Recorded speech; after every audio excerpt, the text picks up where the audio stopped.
ils avaient l'obligation de venir exposer au conseil municipal les tenants et les aboutissants liés aux préparatifs des Jeux olympiques de la jeunesse Dakar 2026.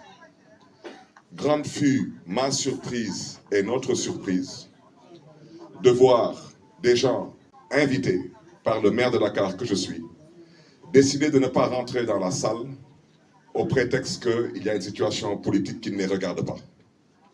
Et je rappelle que ces gens m'ont toujours parlé bien avant cette situation avec beaucoup de respect, de déférence. Pour ne pas dire, ces gens, à la limite, me suppliaient de jouer le jeu. Et j'ai décidé de parler. Parce que pour ceux qui pensent que Barthélémy Diaz n'est plus le maire de Dakar et qu'ils pourront se permettre de faire ce qu'ils veulent, je le répète, ils se trompent lourdement. Ils se trompent lourdement. Je voudrais dire ici avec force, à l'endroit de cette personne qui s'est permise de prendre la parole pour à la limite vouloir me dénigrer.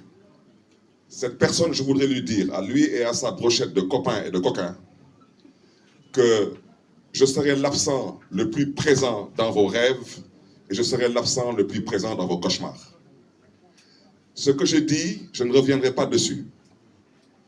J'ai dit que ne pas dire la vérité, c'est devenu aujourd'hui une pratique courante au Sénégal. Mais comme il y a des mots qui choquent, je ne souhaiterais pas utiliser certains mots pour l'instant. Mais si vous pensez une minute qu'on vous laissera le soin de vous promener dans cette ville avec 112 millions d'euros, à peu près 80 milliards de francs CFA, entre copains et coquins, faire ce que vous voulez, vous vous trompez lourdement. Nous ne l'accepterons pas.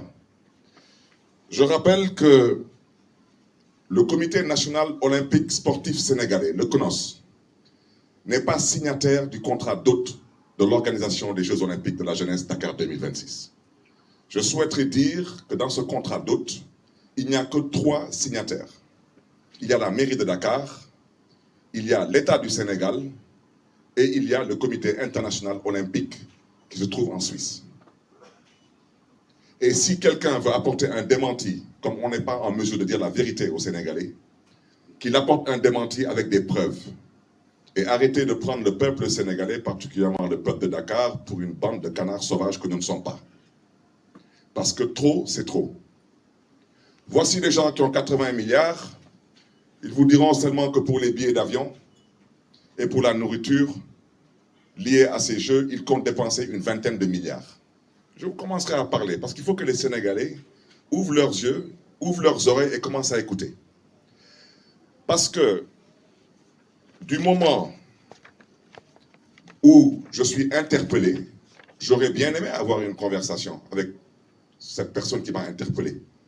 Mais du moment où cette personne avoue ouvertement que le maire de Dakar n'a pas tous les éléments, il confirme ce que j'ai dit. Il confirme que j'ai dit que c'est la mairie de Dakar qui a candidaté pour que Dakar puisse accueillir les Jeux olympiques de la jeunesse Dakar 2026 et non le Comité national olympique sportif sénégalais, ni l'État du Sénégal. Je répète, c'est la ville de Dakar et c'est les villes qui candidatent. Et tous les spécialistes du monde sportif et tous les connaisseurs du monde olympique savent très bien que ce sont les villes qui candidatent et non les États. On n'a pas parlé de la France 2024, on a parlé de Paris 2024. Les prochains Jeux se tiendront normalement aux États-Unis. On ne parle pas de États-Unis 2000, je ne sais pas quoi. On parle de Los Angeles 2000, etc. Ce sont les villes et non les pays.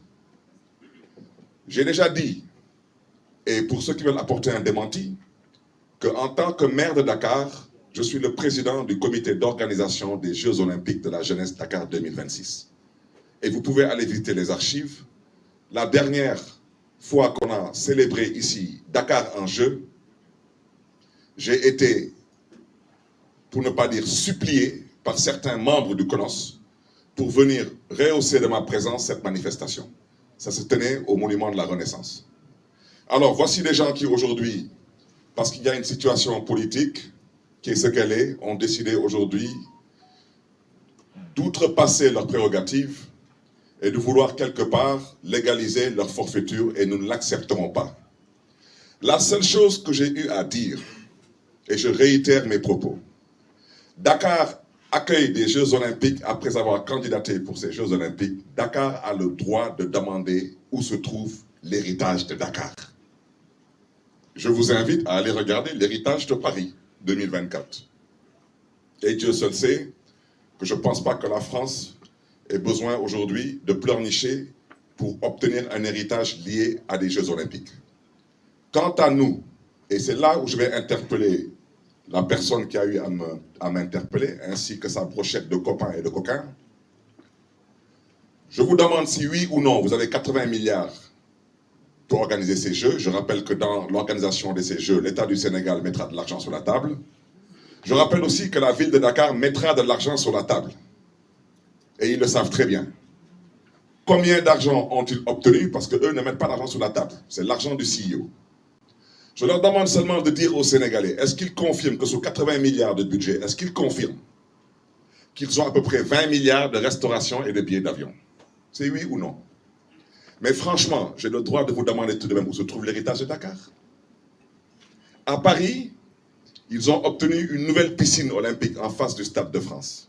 C'est un joyau qu'on aperçoit à partir du périph' et qui fait la fierté de Paris aujourd'hui.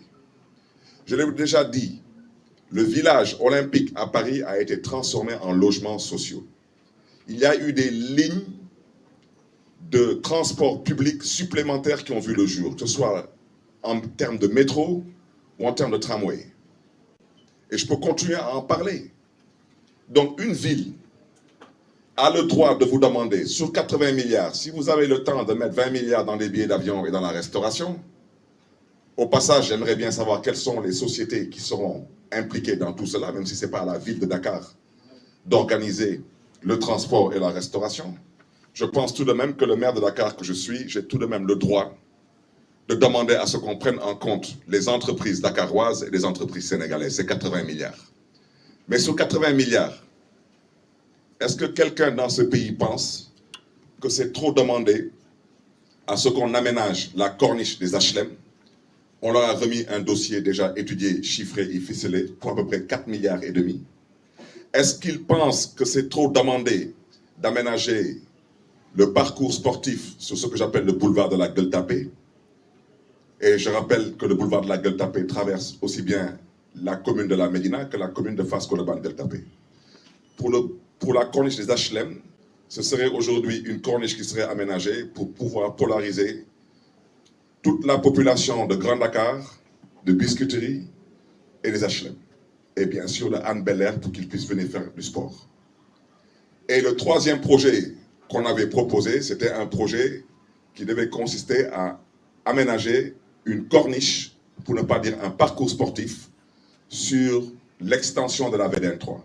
Donc tous les trois projets sont tous des projets liés à l'esprit des Jeux Olympiques de la jeunesse. Je rappelle que Dakar, il n'y a qu'un seul parcours sportif à Dakar. C'est le parcours qu'on connaît tous sur la corniche Est. Tous.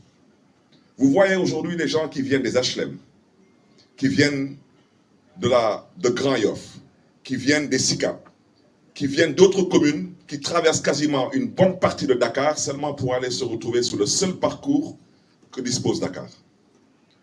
En quoi est-ce qu'aujourd'hui c'est trop demandé d'aménager un parcours sportif sur la corniche des HLM, un parcours sportif sur le boulevard de la Gueule-Tapée et un parcours sportif sur l'extension de la VDN 3. Et tous ces trois projets réunis ne coûteront pas 10 milliards.